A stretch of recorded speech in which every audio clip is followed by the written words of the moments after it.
Salut à tous, c'est Mike, bienvenue sur Entre Rôlistes. Aujourd'hui, on va vous parler d'une campagne qui est sortie chez les 12 singes il n'y a pas très longtemps. Il s'agit de la campagne de Magna. Magna, c'est quoi Magna, ce sont ces 5 ouvrages-là qui représentent en tout un système de jeu et une campagne qui se déroule sur plusieurs saisons. En tout cas, vous êtes très nombreux à nous suivre sur la chaîne. Merci beaucoup de votre soutien, ça nous fait extrêmement plaisir. N'hésitez pas, si ce n'est pas le cas, vous pouvez vous abonner à la chaîne si jamais le contenu vous plaît. Et si vous êtes déjà abonné, vous pouvez mettre le petit pouce bleu pour nous soutenir, ainsi que nous dire en commentaire ce que vous en pensez. Voilà. Allez, on ouvre les bouquins et on jette un coup d'œil. Alors, comme je vous le disais, Magna est constitué de 5 ouvrages. Tout premier ouvrage, Un jour sans fin, donc les couvertures sont vraiment très jolies. Un jour sans fin, c'est donc l'ouvrage dans lequel vous allez trouver le système et la première partie de la première saison. Cette partie sera ensuite terminée dans l'ouvrage numéro 2 qui s'appelle Un jour enfin. Nous partirons ensuite sur l'ouvrage qui s'appelle Lumière, donc j'aime beaucoup la couverture, qui parlera de la saison 3. Ensuite, nous avons Ténèbres, dans lequel il y aura la saison 4. Et enfin, pour terminer, Les Vestiges de la Thalie, où on trouvera les saisons 5 et 6. Donc 5 jolis ouvrages avec des couvertures absolument magnifiques. Ce qu'on va faire, c'est qu'on va se faire un survol de la campagne, on va se faire un survol des règles aussi, et je vais vous dire un petit peu ce que j'en pense. Donc si on commence, hop, mettons ça ici. Si on commence avec Magna, le tome 1, Un jour sans fin. Au début de l'ouvrage, on va pouvoir avoir une présentation assez claire. La maquette est assez propre, assez claire. En revanche, il va y avoir quelques petits défauts au niveau du travail du MJ. On va voir ça après. Alors, si on commence, on va avoir une présentation du monde de Magna. Dans Magna, on est une campagne où on joue des personnages qui vont avoir des pouvoirs et qui vont être liés à différentes forces en présence qui régissent un peu ce monde. Et je vais vous expliquer un petit peu parce que c'est un espèce de melting pot de beaucoup de référents culturels. C'est assez soutenu, assez large en termes de référents. Ça va des Templiers aux Saints qui sont des espèces de divins technologiques. Enfin, voilà, c'est très large, ça vise très large. On va détailler un petit peu tout ça. Donc le contexte de Magna est une uchronie, il s'est passé quelque chose dans les années 70, je vous spoil pas le cadre de campagne, ça fait partie du plaisir de la découverte, mais en gros il s'est passé quelque chose dans les années 70 et l'univers a évolué différemment. Nous avons donc dans Magna plusieurs forces en présence, notamment les Fenris qui sont des loups de très grande taille et qui ont développé des pouvoirs. Ces loups, notamment le loup primal, doit faire une quinzaine de mètres de haut, quelque chose comme ça, je crois, peut-être même plus grand. Donc voilà, c'est des loups qui sont extrêmement grands et qui ont donc des pouvoirs et qui sont divisés eux-mêmes en 2 groupes. Mais pareil, je ne vous le spoil pas. Nous avons ensuite les saints. Les saints sont des personnages qui sont apparus dans le monde et qui ont la possibilité de voir les événements qui vont se passer. Et donc ils prédisent les catastrophes et ils ont énormément aidé l'humanité depuis quelques années. Mais ils ont disparu. Voilà, donc on se demande un petit peu où est-ce qu'ils sont, qu'est-ce qu'ils deviennent. Voilà, on a une jolie couverture du Times, les saints, de quoi sont-ils capables ?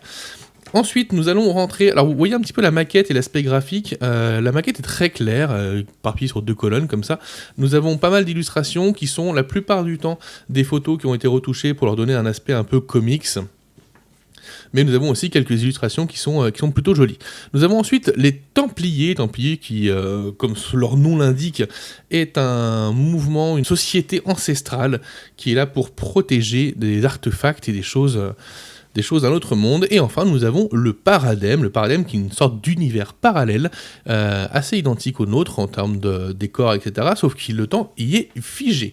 Donc voilà, nous avons tout ça, ce qui fait c'est un peu foutraque au début.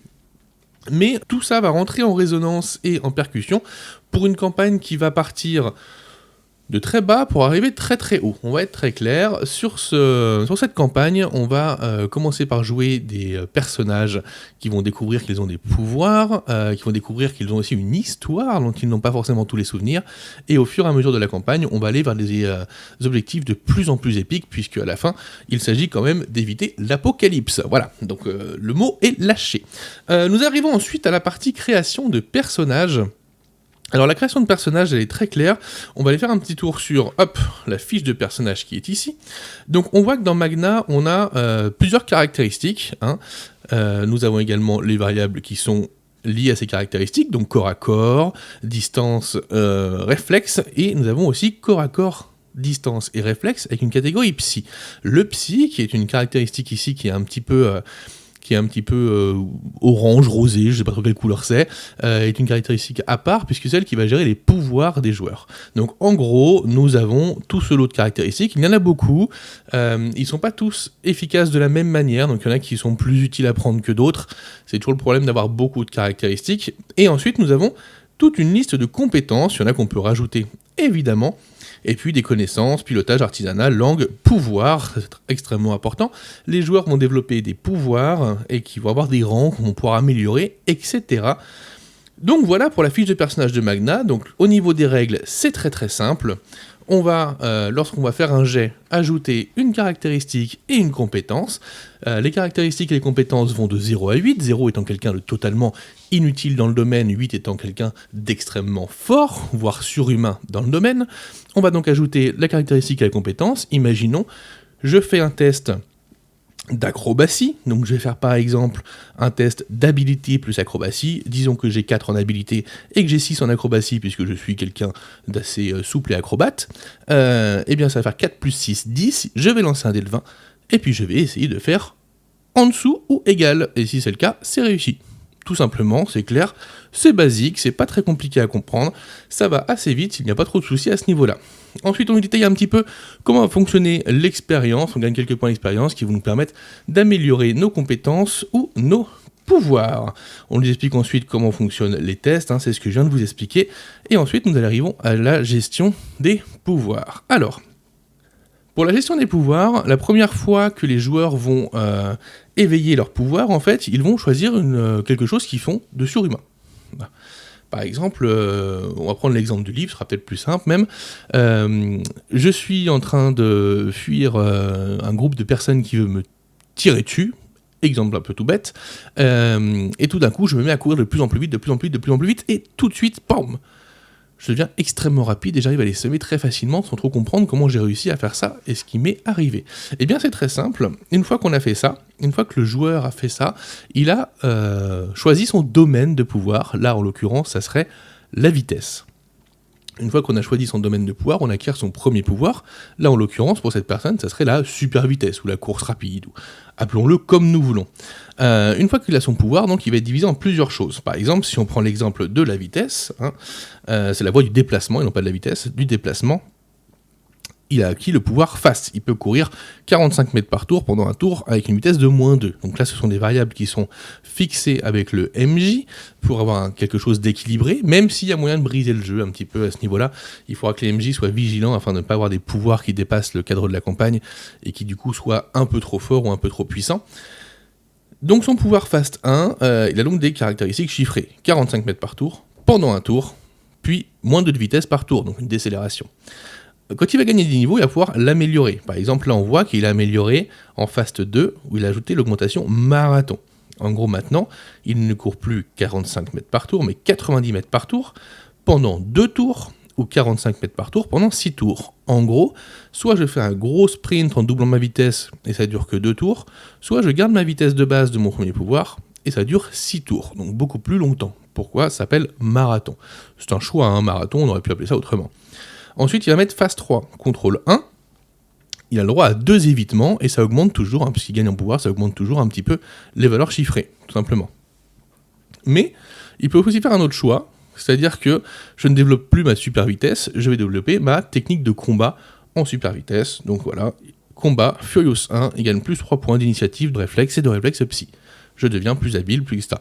Donc ça va être le développement des pouvoirs. Les joueurs sont amenés à créer leurs pouvoirs, mais en gardant toujours le même domaine. Donc là, pour le coup, par exemple, pour lui, ça serait le domaine de déplacement. La durée des pouvoirs, les dégâts qu'ils infligent, la portée qu'ils ont, la vitesse qu'ils donnent, tout ça, ce sont nos caractéristiques chiffrées, donc qui vont augmenter au fur et à mesure de l'augmentation des pouvoirs. Mais par contre, la création de nouveaux pouvoirs est très très libre du moment qu'elle est un tout petit peu liée au domaine qui a été choisi. Et donc là, on regarde, il va y avoir toute une liste de domaines, donc le domaine de la vie, par exemple, pour soigner, mais pas que. Le domaine de la lumière, le domaine de la force, des éléments, donc voilà, il y a toute une tripotée, je ne vais pas toutes vous les faire, mais ce qu'il faut comprendre dans le concept, en gros, c'est que le premier pouvoir que le joueur va déclencher va donner son domaine, et il ne pourra plus changer de domaine par la suite. C'est un peu une limitation de base qu'il y aurait dans le jeu. Imaginons, je prends le domaine des communications. Au début, je vais pouvoir devenir, par exemple, télépathe. Très bien. Et puis, tout compte fait, je développe mon pouvoir de télépathie, mais après le développer plus, ça me paraît pas forcément super intéressant, et donc je vais développer un nouveau pouvoir. Je peux par exemple devenir un sonar humain. On reste dans le domaine de la communication, de l'onde sonore, etc.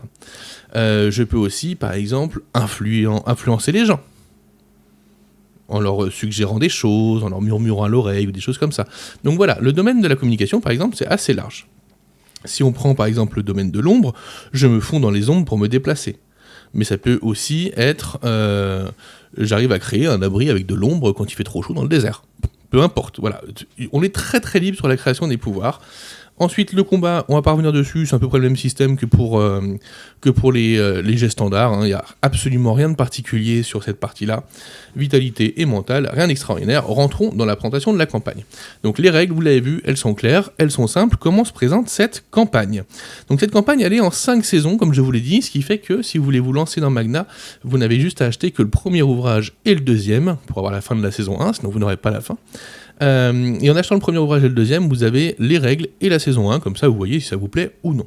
Dans la saison 1, nous allons rentrer directement dans le vif du sujet, puisque nos joueurs incarnent des personnes lambda, qui vivent leur vie lambda, et pour cette journée, à la fin de la journée, il va y avoir un reboot.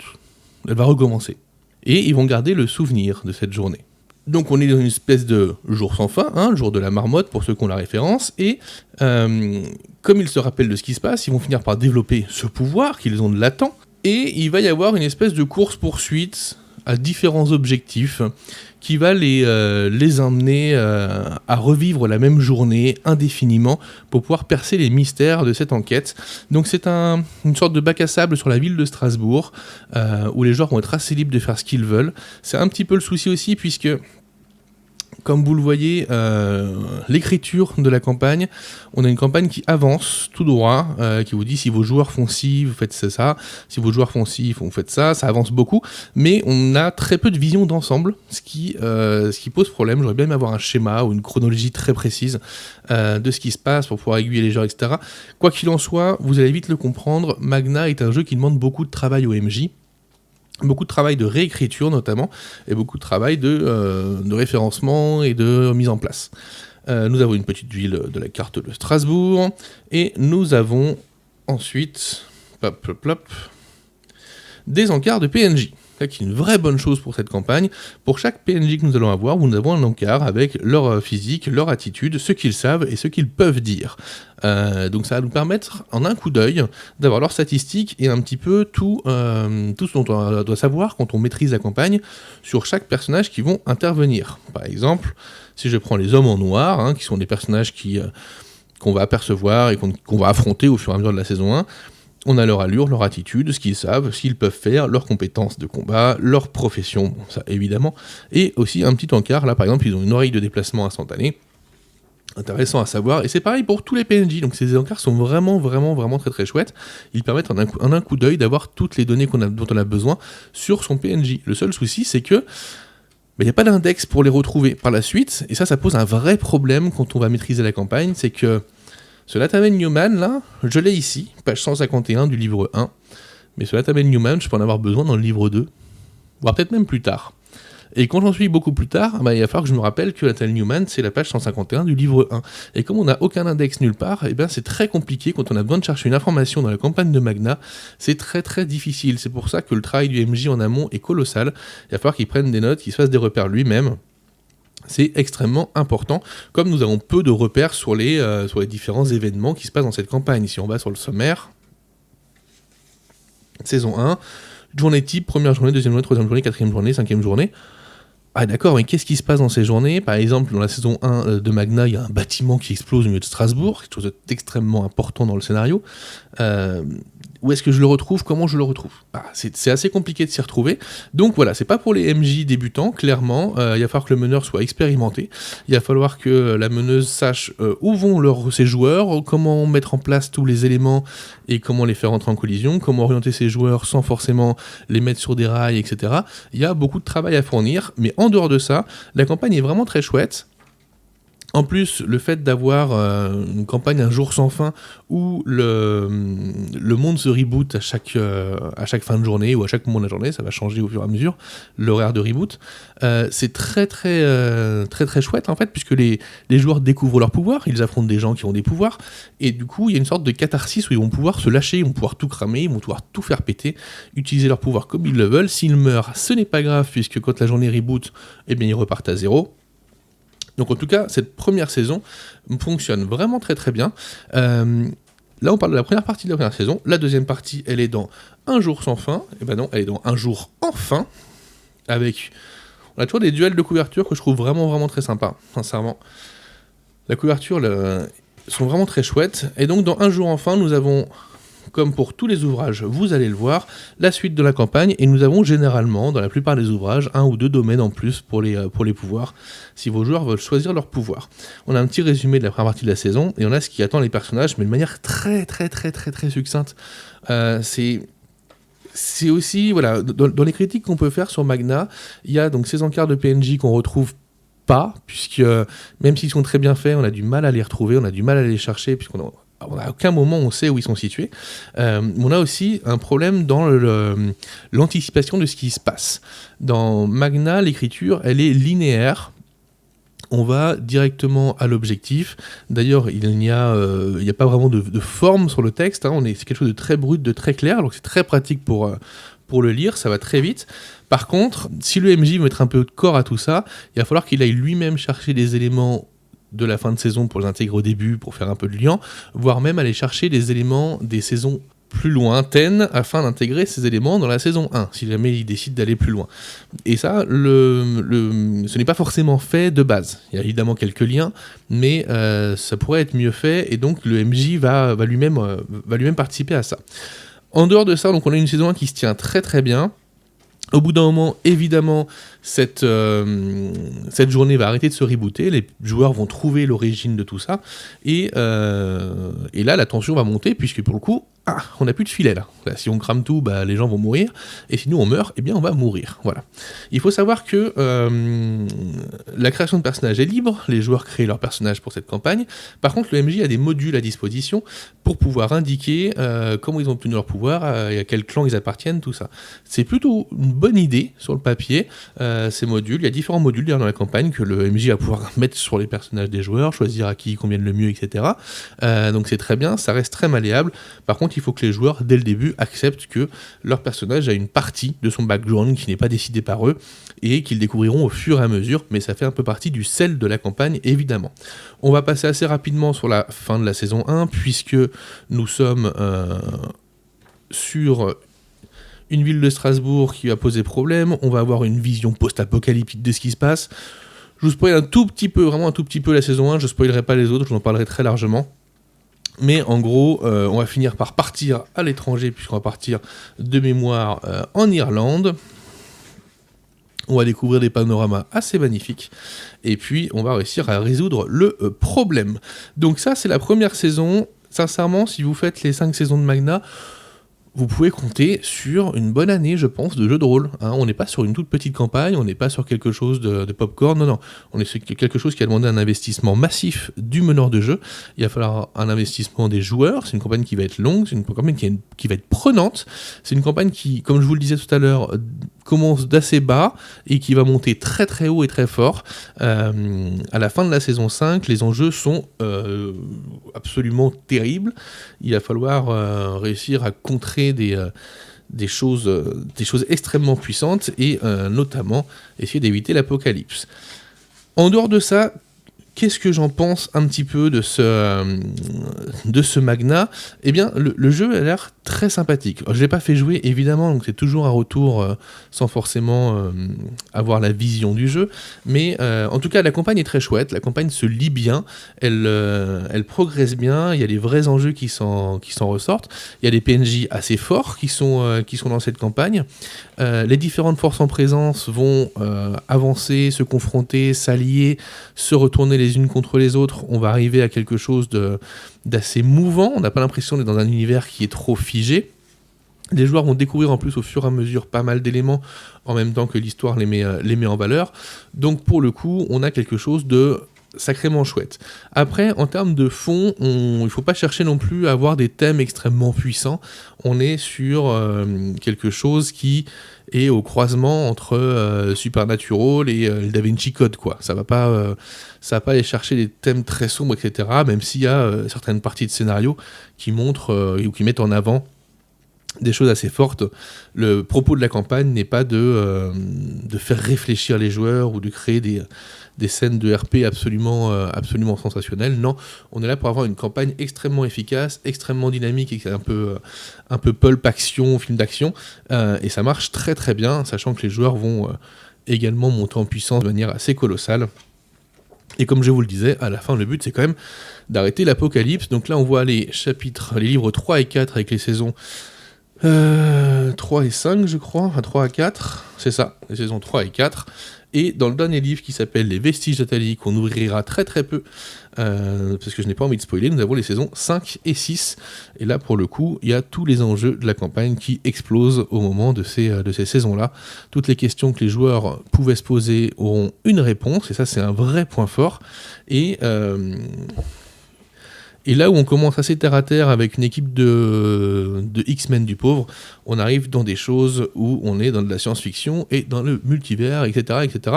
Donc quand je vous dis que ça va très loin, c'est que ça va très très loin. En tout cas, Magna, voilà la présentation très rapide des ouvrages. Donc évidemment, je m'attarde plus sur le premier que sur les autres. Le but n'est pas de spoiler la campagne, puisque tout le sel de cette campagne est justement la découverte de ses enjeux et de ses forces en présence. En tout cas, nous avons des jolis bébés. Ce sont quand même 5 ouvrages d'environ 200 pages. Et comme je vous le disais, pour les jouer, il y en a pour un sacré moment. Allez, on passe à la critique. Alors Magna, qu'est-ce que j'en ai pensé ? Eh bien Magna, ça souffle le chaud et le froid. D'un côté, on a un système de jeu extrêmement bien fait, extrêmement efficace, extrêmement rapide à mettre en place, un système de pouvoir qui permet de déchaîner la fureur de notre personnage. C'est vraiment extrêmement plaisant. Mais à côté de ça, même si nous avons une campagne qui est vraiment très bien, une campagne qui va très loin, qui a beaucoup de choses à dire, avec beaucoup de force en présence, qui a une écriture qui est assez poussée en termes d'interaction entre les différentes instances et différentes forces, nous avons une campagne qui demande beaucoup de travail au MJ, par la forme qu'elle prend. C'est une campagne qui est linéaire dans son écriture, alors qu'en fait, dans l'esprit, elle a un aspect beaucoup plus bac à sable, et c'est un peu le souci qu'on peut avoir, c'est que le MJ, il va falloir qu'il la lise entièrement, peut-être même qu'il la relise une deuxième fois. Une fois qu'il a les enjeux de la fin, il va falloir qu'il retourne au début pour un peu tout relire, pour se dire « Ah oui, ok, donc ça c'était pour ça, ça c'était pour ça ». Parce qu'au final, dans le texte, à la base, il n'y a pas de renvoi à ce qui se passe plus tard. C'est un vrai manque, je trouve. On aurait besoin d'avoir une chronologie, d'avoir un aspect sur tout, une sorte de carte mentale sur tous les éléments qu'il y a dans cette par exemple, par saison, ce serait déjà bien. Et ensuite, nous avons besoin d'un index pour retrouver les PNJ. C'est indispensable. Donc là, il va falloir le faire nous-mêmes, il va falloir se dire machin, page 121, machin, page 244. Parce que saison 3, si on a besoin d'un PNJ de la saison 1, bah, on va pas refeuilleter tout le bouquin de la saison 1 en se disant putain il est où, mince, machin. Voilà, c'est assez compliqué. En dehors de ça, nous avons une campagne, si vous avez envie de jouer une campagne fun, parce que ça reste fun, hein, même si les enjeux sont de plus en plus dramatiques au fur et à mesure et que le ton change quand même au fur et à mesure, ça fait un peu penser justement aux séries télé, où généralement les premières saisons sont un petit peu décomplexées, c'est cool, c'est fun, etc. Et puis plus on va avancer, plus l'histoire va s'ouvrir et en même temps se resserrer dramatiquement, et on finit avec des enjeux beaucoup plus forts, beaucoup plus impliqués dans les personnages, dans les relations qu'ils auront avec les PNJ, etc. Et ça, pour le coup, ça marche plutôt bien. Donc Magna, est-ce que je vous le conseille ou pas ? Eh bien, il faut le tester, Magna. Parce que ça parlera pas à tout le monde, mais ceux à qui ça parlera, vous pourrez passer un super moment. Donc là, vous avez pour 40€ le premier ouvrage avec le début de la saison 1. Moi, si vous voulez vraiment tester, je vous conseillerais d'acheter le premier et le deuxième, même si le billet d'entrée est 80€, ce qui est peut-être un peu plus cher, mais au moins vous avez la saison 1 au global. En tout cas, c'est une gamme qui est originale, c'est un jeu qu'on n'a pas l'habitude de voir, ça fait toujours plaisir, hein. Là en ce moment je lis beaucoup de Cthulhu, donc je peux vous dire que quand j'en sors un peu, ça fait quand même plaisir. C'est donc chez les 12 singes, les ouvrages sont à 40€ chacun, je crois de mémoire, enfin 39€, pardon. Et donc en tout, il y en a pour 5 x 4, 200€. Ça fait quand même, mais en même temps, vous avez de quoi faire. Allez, je vous dis à bientôt, ciao ciao.